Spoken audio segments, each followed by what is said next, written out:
só, nós vamos começar daqui a pouquinho a nossa live, estamos só esperando o pessoal chegar.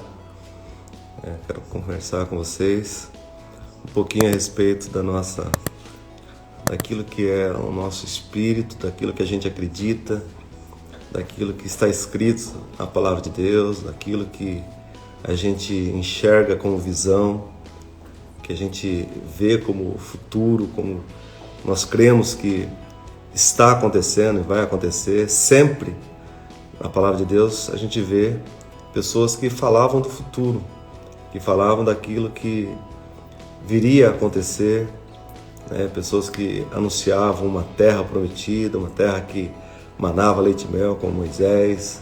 Jesus falava do futuro. Enfim, várias pessoas pregaram aquilo que estava acontecendo e davam os seus posicionamentos. É assim que nós somos, é assim que nós existimos.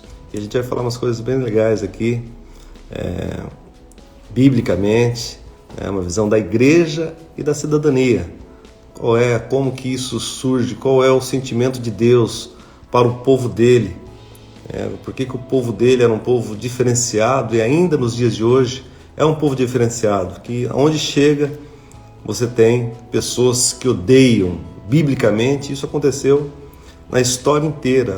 A história, ela se repete, existe sempre um padrão na história. Eu quero começar falando com você. Olha, primeiro, para se falar da igreja da cidadania, nós estamos falando de futuro, e para nós conhecermos o futuro, não tenha dúvida, é necessário que conheçamos o passado. Alguém já disse isso, porque, como eu já disse, tudo se move no mesmo padrão. Se eu falar para você 2, 4, 6, 8, o que você vai falar em seguida? Seguramente você vai falar, se você pudesse responder, até responda aí para mim. Acho que você responderia, olha, ele falou 2, 4, 6, 8, 10, 12, 14. Sem eu falar nada, você segue. Por quê? Porque isso fala de um padrão, tá certo? Possivelmente é assim que você falaria. Você fala, mesmo que não saiba o que eu vou falar depois, você acredita no padrão. É assim que acontece. Desde o princípio, o Senhor, Deus, Ele tem proposto uma cultura para nós de ocupação, de ocupar, de colocar o projeto dele nessa terra. Mas por que isso? Quando a gente olha para a palavra, nós vamos ver que Deus faz uma promessa para o povo dele de uma terra que emana leite e mel, uma terra prometida. Naquele lugar, naquela terra prometida, não era uma terra que estava ali parada esperando que ele chegasse, mas era uma terra que já haviam ocupantes, já haviam pessoas que moravam naquele lugar, que detinham uma cultura pagã, uma cultura de adorar a outros deuses, uma cultura de consultar mortos, de até mesmo passar filhos pelo fogo. Mas a ordem de Deus era uma ordem de ocupação. Além da conquista da terra, era para que fosse aniquilados essa cultura pagã e estabelecesse uma cultura do céu, ou seja, adorar um único Deus. E isso foi uma ordenança do Senhor, uma ordem que ele deu. Quando nós nos lembramos, por exemplo, do povo de Israel, nós vamos nos lembrar que esse povo é um povo milenar, que enfrentou cativeiros, como o cativeiro do Egito, mais de 400 anos de escravidão. Nós vamos lembrar do cativeiro babilônico. Lá no Egito eram vários deuses que eles adoravam. O cativeiro babilônico, vamos nos lembrar de Daniel, de Sadraque, Mesaque e Abdenego. Você se lembra que nesse cativeiro babilônico, Sadraque, Mesaque e Abdenego foram lançados na fornalha de fogo ardente, esses 3 jovens, exatamente por não se dobrarem à estátua que havia sido erigida pelo rei. Nós vamos nos lembrar do período do cativeiro dos medos e dos persas, onde haveria ali uma promessa de exterminar o povo judeu, feita por Amã, que queria aniquilar com todos os judeus, mas no propósito do Senhor havia sido colocado no governo uma rainha chamada Rainha Ester, que intercedeu junto ao rei e livrou da morte aquele povo. Fica evidente, o desejo do Senhor de que a cultura do céu prevalecesse contra toda tentativa de destruição e aniquilação do povo de Deus. Sabe, isso é tão forte que todos os povos que, em certo momento, chegaram a dominar, a fazer o povo de Deus cativo, eles nunca tiveram êxito em fazer com que esse povo que adorava o único Deus, o povo de Israel, mudasse a sua língua, mudasse a sua cultura, mudasse a sua forma de adoração a esse único Deus. Por exemplo, quando a Grécia antiga, ela dominava os povos, na Grécia eles tinham o costume de trazer consigo a sua cultura, as suas poesias, o seu legado dos seus pensadores, né? A própria democracia vai nascer na Grécia. Toda a influência helenística, isto é, a cultura da Grécia, a cultura grega, quando nós falamos de helenismo, estamos falando da cultura grega. Ela contaminou o mundo todo, a ponto de, no Novo Testamento, ser escrito quase que em sua totalidade em grego. A cultura de Roma, quando se teve um período em que os gregos dominavam, vai chegar um período em que Roma vai dominar. Porém, Roma domina depois de ser dominado pela Grécia. E aí Roma absorve esse legado da cultura grega, com seus deuses gregos, com a sua filosofia, tanto que o apóstolo Paulo se depara, em certo momento, lá em Atos 17, com os estoicos e os epicureus. Em Atos 17 você vai ver esse texto lá no versículo 18, em determinado momento, e alguns dos filósofos epicureus e estoicos contendiam com ele. Uns diziam: o que quer dizer esse paroleiro? E outros: parece que é pregador de deuses estranhos, porque eles anunciavam a Jesus e a ressurreição. Então nós tivemos aí períodos na história em que os gregos dominavam, e agora os romanos estão dominando, porém os romanos dominam com essa influência grega, sabe, da cultura grega. Nesse sentido, quando Roma dominava um povo, ela enviava os seus apóstolos, essa palavra apóstolo é uma palavra grega, chamada apostolai, quer dizer, apóstolo, que significa o enviado, aquele que é enviado, o mensageiro ou embaixador, aquele que representa quem o enviou. Portanto, essa palavra apóstolo que nós conhecemos no cristianismo, ela tem origem antes do cristianismo, uma palavra emprestada, que já existia. E qual era a missão do apóstolo? Era exatamente essa missão, de quem levava a cultura de quem o havia enviado, para que, quando o rei fosse àquele lugar, o rei se sentisse como se estivesse na sede do seu império. Por isso, a missão desse apóstolo seria de implantar os seus deuses, as suas construções, as suas arquiteturas, a sua arte. Se você for em Jerusalém, você vai ver muitas construções, muitos sítios arqueológicos que são exatamente parecidos com aqueles que existem em Roma, porque era esse o objetivo, sabe? Roma enviava os seus representantes. O governador Pôncio Pilatos, por exemplo, a Bíblia fala que justamente no nascimento de Jesus, a ordem dada para o recenseamento, ela veio de César Augusto, que era um imperador romano, um imperador que tinha justamente a sua sede em Roma. Porém, os seus enviados, os seus apóstolos, tinham a responsabilidade de colonizar as províncias. É nesse período que Jesus se manifesta, e Jesus, a sua mensagem era de implantar a cultura do reino dos céus. Só no Evangelho de Mateus, mais de 50 vezes é usada a palavra reino, porque Jesus falava do reino dos céus. A palavra igreja, por exemplo, tem origem também na palavra grega eclésia, que significa assembleia, uma palavra que também já era utilizada naquela época, por exemplo, no Sinédrio, ou seja, era uma palavra usada para governo, porque, você sabe, o Sinédrio era um lugar onde as decisões eram tomadas. O Sinédrio, ele tinha poder de vida e de morte. O que ali fosse decidido seria executado. O Sinédrio, ele reunia, na verdade, os três poderes: o legislativo, o executivo e o judiciário. E é essa palavra, eclésia, que Jesus vai se referir lá em Mateus 16, 18, quando ele diz, olha, edificarei a minha igreja e as portas do inferno não prevalecerão contra ela. Esse poder de decisão, esse poder de governo, Jesus deu à igreja, ao seu povo.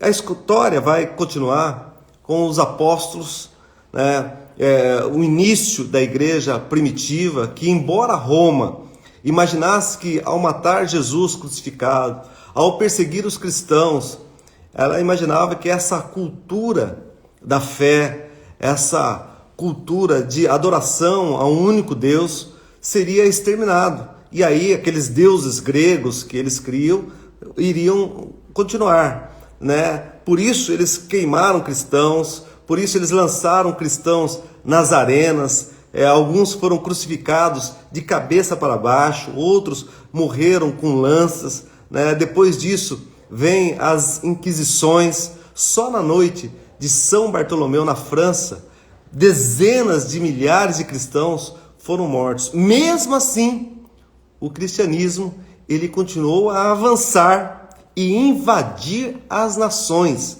Veja, ocupar as nações, mesmo com toda essa perseguição. É sabido que, você sabe que lá nos séculos 16 e 17, o continente europeu, ele viveu um período de grandes mudanças provocadas pelas virtudes da Reforma Protestante, que teve início em 1517, precisamente no dia 31 de outubro, com as 95 teses que Martinho Lutero afixou no castelo de Wittenberg. Nações como Alemanha, Holanda, Suíça, França, Inglaterra foram as primeiras a aderirem ao protestantismo. Sabe, o caso inglês foi bem peculiar, porque além da penetração das ideias calvinistas, a reforma religiosa ela foi operada pela própria coroa, na pessoa de Henrique VIII, do rei Henrique VIII, que criou o anglicanismo. Até hoje, você sabe, a rainha da Inglaterra, por exemplo, a rainha Elizabeth, que todos conhecem, tem até vários memes com ela, ela é a chefe da igreja anglicana, ela é a chefe daquela igreja, por isso ela tem o poder. Se você assistir aquela série The Crown, você vai ver um determinado momento, a rainha ainda jovem, ela admira muito um jovem pregador que está pregando, um pregador chamado Billy Graham. Em determinado momento ela quer receber o Billy Graham no palácio, ela quer que ele vá lá pregar, e alguém fala, mas rainha, a senhora é a chefe da igreja anglicana, vai receber ele? Ela ainda assim recebe ele, sabe? Ele prega para ela, porque ela gostava da mensagem que ele pregava, daquele jovem pregador na época, Billy Graham, que foi talvez um dos maiores pregadores de todos os tempos. Tudo isso para falar para você que porque a Inglaterra é uma grande potência, e essas nações, como a Alemanha, a França, a Suíça, são potências no mundo. Sabe por quê? Porque por causa dos princípios basilares da palavra de Deus, essa ocupação, esse governo, sabe? Era Lutero que dizia que em cada capela uma escola. A alfabetização da Alemanha, ela vai se dar a partir da tradução da Bíblia, da palavra de Deus, que Martinho Lutero faz do latim para o alemão. Ali nasce a alfabetização da Alemanha. Veja como é essa nação hoje no mundo. Sabe? Então, por isso é bom a gente lembrar que essas grandes nações da Europa nasceram sobre a influência da igreja protestante. E na América? Quando a gente fala na América, isso é maravilhoso, sabe? Porque os chamados Pilgrim Fathers, ou seja, os pais peregrinos, foram os primeiros ingleses protestantes a imigrarem para a América do Norte. Por causa de um problema na igreja, e eles acabam imigrando lá para a América do Norte, e lá eles fundam as primeiras colônias, as primeiras 13 colônias que posteriormente deram origem aos Estados Unidos da América. Sabe, esses imigrantes, eles partilhavam da fé puritana, E o navio utilizado por eles foi o navio dos peregrinos, chamava-se Mayflower, ou seja, Flor de Maio. Ao todo, o navio transportou cerca de 102 passageiros e 25 tripulantes. O Mayflower, ele zarpou da Inglaterra no dia 6 de setembro de 1620 e conseguiu, por 80 dias pelo Oceano Atlântico, até aportar na Baía de Cape Cod, onde que se encontra hoje o atual estado de Massachusetts, nos Estados Unidos, a maior potência econômica do mundo hoje. Inclusive, eu estive lá, meus pais moram em Boston, minha irmã mora lá há muitos anos, e eu estive, vale a pena, eu super recomendo para você que pode um dia ter a oportunidade de visitar. Eles têm um museu a céu aberto, chamado Planet Plantation, e nesse museu a céu aberto, os atores, eles se vestem a caráter, então você vai ver pessoas vestidas de índio, e eles falam no idioma daquela época, os índios, e os peregrinos falam também com o sotaque daquele inglês que eles usavam naquela época. Então você conversa com eles, eles não conversam com você na língua, para aqueles que sabem falar inglês, né? Na língua normal, eles falam diferente, para mostrar como é que surgiu. E lá, o que me chamou muita atenção, eles tinham um lugar de culto. E os cultos ali, hoje nós fazemos cultos com 1 hora e meia, 2 horas no máximo, mas naquela época os cultos duravam 7 horas de duração, de tanto que eles queriam Deus, e foi sobre essa base que eles vão fundar aí essa potência que é hoje os Estados Unidos. Tudo isso para dizer que a igreja, ela teve um papel fundamental na educação, sabe? Ela teve uma participação. Se hoje você pegar as melhores universidades do mundo, as primeiras universidades do mundo, todas elas têm a sua base cristã. Todas elas foram fundadas por cristãos, sendo várias delas como instituições com fins de educação religiosa. Essa é uma da contestação que nos deixa assim muito felizes por saber que nós estamos no caminho certo, no caminho de colocar a cultura de Deus conquistando as nações, sabe? Se nós temos pessoas hoje que têm avanços na ciência, tudo isso foi através da palavra de Deus, na descoberta dos seus sítios arqueológicos, sabe? Grandes prêmios Nobel da Paz eram pessoas envolvidas com a palavra de Deus. Eu quero falar só de algumas dessas universidades que foram fundadas. Eu falei aqui que os Estados Unidos, eles chegam ao Mayflower na década de 1620 por aí. 1630, aproximadamente, 1636, vai se fundar Harvard. Hoje, a melhor universidade do mundo. A número 1 é Harvard, que está lá em Massachusetts. Fundada sobre bases cristãs, sobre a palavra de Deus, né? O lema de Harvard é que Veritas, a busca da verdade da palavra de Deus. A MIT, que também está lá em Boston, em Massachusetts, inclusive minha irmã trabalha na MIT, a segunda. Depois Cambridge, na Inglaterra, no Reino Unido. Cambridge, Oxford, Stanford, Princeton, Chicago, Yale, Columbia, Berkeley, Imperial College no Reino Unido, todas essas, com vários prêmios Nobel da Paz. Para você ter uma ideia, só Harvard tem 47 prêmios Nobel da Paz. MIT, que fica em Massachusetts, nos Estados Unidos, tem 78 prêmios Nobel. Então, universidades fundadas em bases cristãs, a palavra de Deus. O Brasil, quando chegou aqui, embora não eram protestantes, mas também nessa terra, quando alguém chegou, disse: olha, terra de Vera Cruz, terra da verdadeira cruz. O que se plantou aqui foi uma cruz, sabe? Queriam se falar de Deus. Então, quando as pessoas, eu fico indignado, quando as pessoas querem impedir que nós tenhamos uma fé, querem impedir, falar que esse país é um país ateu, e não é. Mas o país é laico. Pode ser laico no sentido de não se obrigar a ninguém, nem a ser muçulmano, nem a ser cristão, a dar liberdade. Mas não é um país ateu. É um país que nasceu também de pessoas que tinham uma fé, que sabiam que essa era uma terra boa, sabe? E quando nós pegamos aqui dessas universidades, 9 delas são americanas, estão localizadas ali na costa leste, as 3 britânicas e as 2 primeiras do ranking, Harvard e MIT, eu já disse aqui, estão lá na cidade de Boston. Boston tem várias cidades, em volta ali, é como se fosse São Paulo, você tem a grande São Paulo.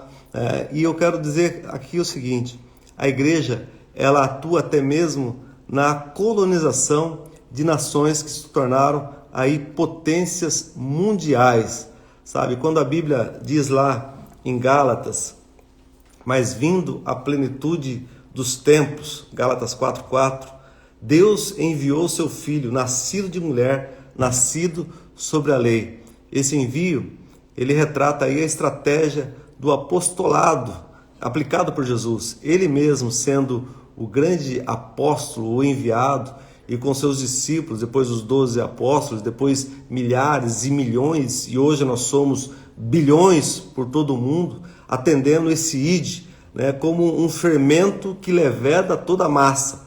O fermento, embora ele seja de proporções muito menores que a farinha, ele tem um poder de contágio, de influência altíssimo. Em Mateus 13:33, o Senhor vai falar numa parábola e diz que o reino dos céus é semelhante ao fermento que uma mulher toma e introduz em 3 medidas de farinha, até que tudo esteja levedado.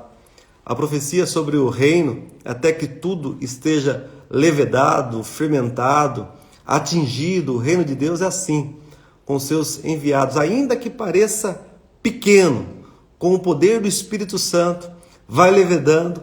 Essa é a dinâmica do reino de Deus, assumir as posições, sabe, cada sociedade ocupando nos poderes constituídos na saúde, cada um do reino de Deus, seja na saúde, seja na educação, nas escolas, seja na arte, seja no cinema. Nós precisamos estar ocupando, estabelecendo, sabe, esse estabelecimento da cultura do reino. Esse, sabe, cabe à igreja. Há um exemplo nas Bahamas, que é um país distante da Inglaterra, inclusive cercado por países de fala espanhola, e as Bahamas está localizada na América Central. Mas por causa da colonização inglesa, eles falam a língua inglesa. Eles tomam o chá da tarde, sabe? Essa colonização da Inglaterra mudou a linguagem e os costumes. E o mesmo ocorre quando a igreja conquista a linguagem, os costumes mundanos são alterados, os deuses pagãos são tirados. Então é necessário que nós continuemos aí a tomar, sabe, posse de tudo que foi conquistado na cruz. A igreja, ela é protagonista, então nós não podemos ter medo. Lá em Mateus, ou melhor, em João 16:31, Jesus fala assim: olha, no mundo tereis aflição, mas tende bom ânimo, eu venci o mundo, sabe? E esse é um tempo para nós termos bom ânimo, para nós vencermos o mundo. Sempre o sistema, ele vai tentar desidratar a igreja, desclassificar os seus líderes, sabe? O inimigo sabe que a igreja está interessada no ser humano, no bem-estar do ser humano. Aliás, foi Jesus, né? Hoje nós vemos muito pessoas querendo fazer distinção entre nós e eles, entre grandes e pequenos, sabe? Entre pobres e ricos. Pessoas querem dividir entre homem e mulher, entre tantos setores da sociedade as pessoas querem dividir. Mas foi Jesus que veio unir, foi Jesus que pregou para a mulher samaritana, enquanto havia ódio entre os samaritanos e os judeus. Foi Jesus que foi falar com uma samaritana, sabe? Foi Jesus que valorizou a mulher, foi Jesus que pregou sobre os direitos humanos. Então tudo aquilo que está escrito na palavra, enquanto alguns eram desprezados, Jesus vai contar, sabe, parábolas maravilhosas como a do samaritano, para mostrar justamente, do bom samaritano, justamente que aqueles que eram desprezados precisariam ser valorizados. Então é esse sentimento cristão que nós temos hoje, e nós precisamos guardar isso. Se no passado, se você vem desde o passado, Deus falando, olha, vocês precisam ocupar, sabe? É lá em Mateus 16:18 que o Senhor vai dizer assim, ó, as portas do inferno não prevalecerão contra a igreja de Jesus. Às vezes as pessoas querem falar, mas hoje está difícil de se pregar o evangelho, está difícil de se viver, o que será do futuro? Pessoas querem falar que o passado é que era um tempo melhor. Eu creio que esse é o melhor tempo que nós temos. Esse é o tempo de nós ocuparmos. Por isso, se você está me assistindo aqui comigo, sabe, se você é um líder na sociedade, Você é alguém que vai ocupar, seja naquela loja que você vende, seja naquela escola que você estuda ou dá aula, seja, sabe, numa assembleia legislativa como eu estou, seja numa Câmara Municipal, onde nós estivermos. É desejo do Senhor que a gente ocupe.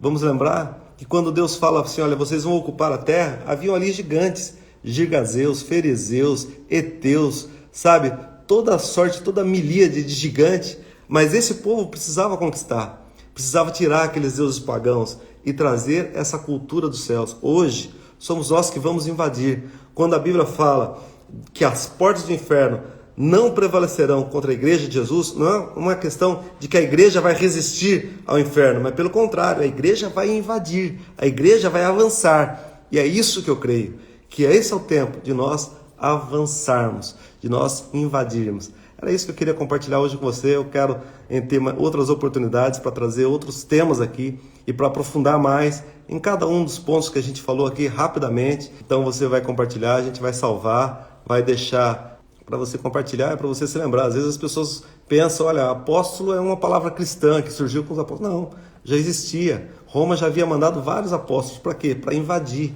para a cultura. Hoje, nós temos, em Efésios 4, fala dos ministérios. Uns foram chamados para pastores, mestres, profetas, sabe, evangelistas, e outros apóstolos, enviados. Essa é a missão da igreja. A missão da igreja é de implantar a cultura do céu, de conquistar. Por isso, fale de Jesus para alguém hoje, sabe? Por isso, faça a diferença hoje. Quando você falar, você sabe que não é você falando, mas o Espírito Santo que está em você. Então, esse chamado seu, sabe, é muito maior. Nós fomos chamados por Deus para fazer a diferença aqui. Não apenas nós um dia vamos subir com o Senhor. Se Ele voltar hoje, aleluia, eu quero estar com Ele. Mas o tempo que Ele me der aqui, eu quero produzir para Ele, sabe? Moisés não chegou a entrar na Terra Prometida, mas ele viu a Terra Prometida. A diferença das grandes pessoas que tiveram vitórias é que elas viram à frente. Um dia, alguém chegou para a esposa do Walt Disney e falou para ela, olha, pena que se você for lá na Disney, são vários parques, é um negócio gigantesco.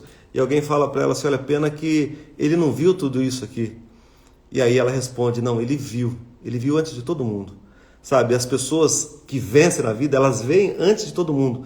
Um dia alguém chegou e falou para o Bill Gates, falou assim, olha, por que você está fazendo aí esses computadores? Porque ele dizia, porque eu acredito que um dia cada um vai ter um computador na sua casa. E naquela época, falar isso era uma coisa impensável. Ninguém acreditava que todo mundo poderia ter um computador, poderia ter uma internet, mas ele viu à sua frente. Steve Jobs viu à sua frente, era alguém que via, que acreditava.